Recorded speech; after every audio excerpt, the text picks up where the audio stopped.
Hello my loves, I'm Ellie Frost, and on this channel we're talking about the multi-dimensional approach to rapidly and radically healing and transforming during and after narcissistic abuse. And this video is about trusting yourself again after narcissistic abuse, right? So many of us had a feeling something was off, right, when we met the narcissist, or even if it's a family member, like we have an inherent knowing inside. Our intuition says like something's not right, but because we can't put our finger on it, right, because we don't know why we feel the way we feel, we often discard our feelings, ignore them, right? And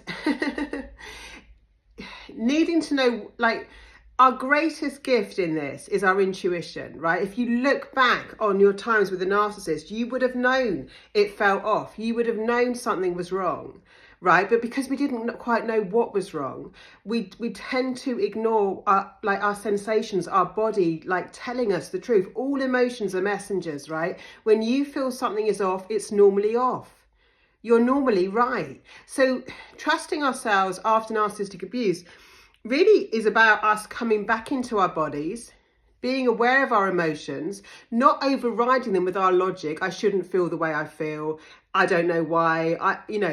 Waiting for evidence of why something feels off, and being in touch with our greatest gift, which is our intuition, right? Now, some of us feel like our intuition let us down, because you might have had feelings that this was off, but you may have also had feelings that, this was your soulmate, if it was a romantic partner or, a friend. We can have feelings that kind of contradict each other, because when we're being love bombed and manipulated by the narcissist and basically railroaded into a relationship, some of it feels good, right? Some of it feels flattering often. Some of it feels, like we might have felt like we've just met the person that totally gets us. I know that I did. I thought I'd met a soulmate connection, right? So I knew something was off with every narcissist I've ever come across, but because I didn't know why it was off, I overrode my feelings. And abuse is not just abuse. They were good times. So again, we use our logic and we kind of talk ourselves out of our intuition. And we think, well, it's not that bad. Right? And the narcissist will tell you it's not that bad. I remember speaking to my ex and trying to work through some of the issues we had. And he'd say, well, just think of all the good things I do. And when I actually look at it, the good things he did were just normal in a relationship. But because there was such highs and lows, what we do is we overvalue what should be normal in a relationship, which is love, which is care, which is compassion, which is empathy, which is connection, right? So because we're kind of the breadcrumbs start giving us a high, this whole dynamic messes with our chemical reaction to the person. The highs and the lows, the trauma bonding makes us feel kind of like a high when they do something small that normally is just a given in a relationship, right? So what we want to do is come home to our intuition. We want to really I used to touch my arms a lot on the videos I made, and just to say come into our bodies, because most of us are in our head, and the narcissist will put you in your head, in your logic. They will be gaslighting you, manipulating you, trying to talk you out of your reality. They completely distort your reality, right? So it's really important. So one way just to come into your intuition is, first of all, just be in your body. Take pause. Don't get railroaded. When you question something, right, don't let someone talk you out of how you feel and how you've experienced something. The narcissist will say, you're too sensitive. It didn't happen like that. You've got it wrong, right?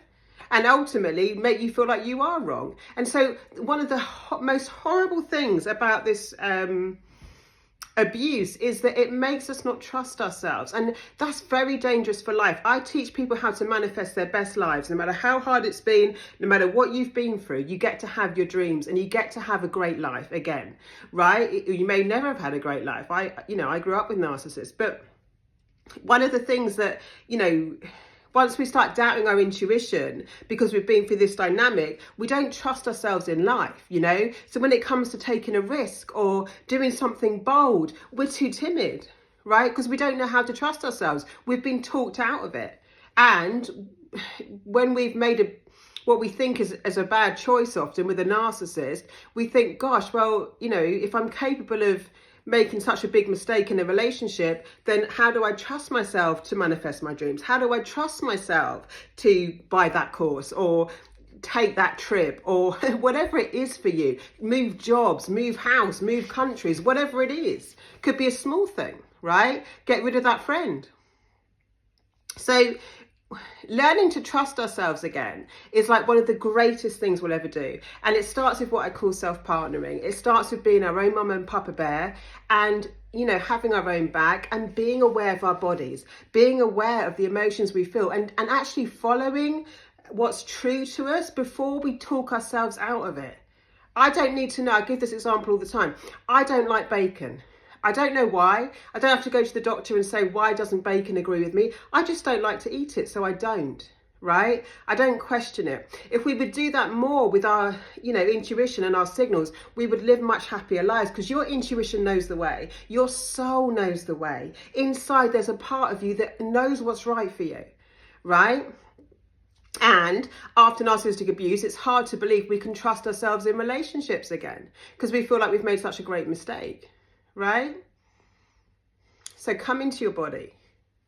Follow your heart. You can put your hands on your heart. That is a thing called brain-heart coherence, right? When we're actually like not just overriding our feelings with our logic, but we're actually connected to our hearts and our minds. That's where we want to like be. Following our heart, using our logic to help us like mitigate risk, but not talk ourselves out of our dreams, our desires, and our instincts. Your instincts matter. If you look back on the relationship with a narcissist, you will have known it was off somehow. But we learn not to trust ourselves because we override ourselves because we don't know why. It's hard. Like we're not taught at school emotional intelligence. We're not taught what abuse is. I didn't realise what abuse was till I got into my 30s. And I find it very hard to admit that I'd been abused, right? So I hope you like this video. Thank you so much for being here. Please keep liking, subscribing and sharing and letting me know what you want more of. I love you and I'll speak to you soon.